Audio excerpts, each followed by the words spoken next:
The Joe Rogan Experience. That was kind of how police had total autonomy. They had so much power and authority back then. Yeah, it was crazy. I remember another incident. This was right before I left. That I think I started talking about this, but I didn't finish. It was like they had Tompkins Square Park, and they were trying to. That's when it was that area was getting gentrified. That was the big word.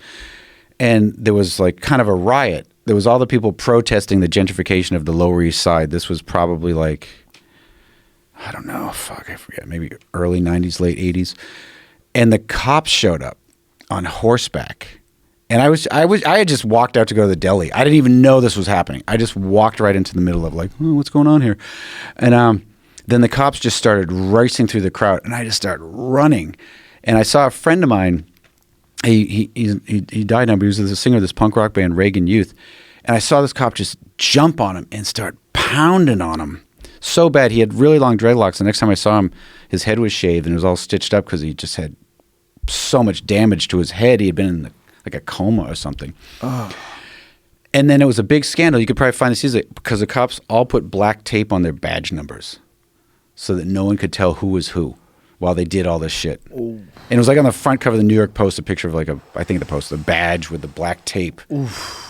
That shit was wild back then. See if you can find it. Well, the Chicago elections and the riots during the 1960s was like a turning point in Hunter S. Thompson's life because he was there and he watched these cops just beat the fuck out of people. And he said that he saw far worse beatings by the Chicago police than he ever saw for the Hells Angels. Because, his first book was with the Hells Angels book. So he was around those guys for a year watching them get into biker brawls and shit. He's like, this fucking paled. It paled. It's crazy. I mean, it's crazy too, but sometimes being a cop must be a crazy job. Horrific. Because I can't imagine... I mean, it doesn't justify any of the stuff we're talking about, but I can't imagine how you couldn't go crazy in that job with what you see every day and what you... Most of them, I think, have PTSD, and they don't. It's not addressed. Most people have disdain for them. Almost everybody they meet's a liar. Because you meet a guy like, I didn't know how fast I was going. Oh, this is my house. Oh, I just can't find my keys. Like, everyone's lying to you, and you're the enemy. You are a professional enemy, and you're wearing an enemy outfit, right? For all these criminals, you're the enemy. It's a terrible way to live, and we need them badly. Right. It's I don't know. You can't win on that job, I don't think. No, you can't. And people you don't get paid enough. People don't respect you. They don't appreciate you. They don't want you around until they want you around. Yes. And then you're not there fast enough. Exactly. And then you suck. Yeah. Yeah. It's and cop movies. That's what's crazy. Is like cop movies. People love cop movies, and the cops are the good guys. Yeah. It's so strange.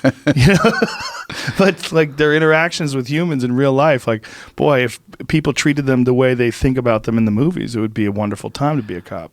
It's weird though, because I remember that time period in New York, like, it was so strange. Like, I have a different relationship now when I see cops, but as like a bum kid at 19, like, I remember walking down the street and a cop would cruise alongside, roll down the window, and they'd start taunting me, saying shit, like, because bullies. And like, cops, but they're just like waiting for you to say something back, right? And I was like, wow, this is weird. I was just walking down the street. I wasn't, even jaywalking down the street. Now, whenever a cop comes up to me, like, oh no, what's happening? He'd be like, dude, I saw you in Slayer. It was fucking awesome. I'm like, that's weird. Yeah, it's got to be super strange. Yeah. I mean, they're more accountable now than ever before. I think that's one of the great things about body cameras and cell phones. Cops are, you just can't rock it that way before. But I don't think they get enough counseling, and I don't think they get enough money, and I don't think it's a stringent enough screening process. I think there's a lot of people that are... they're powerless twats when they're young, and I just wish everybody's going to fucking pay if I could be a cop. And they become a cop for all the wrong reasons. And then they're the ones that give the good cops a bad name. And if you think about the amount of interactions that people have with the police, and this is why perspective is so important. There are fucking 320 million people in this country, and cops have millions and millions and millions and millions and millions and millions and millions of interactions with people all the time.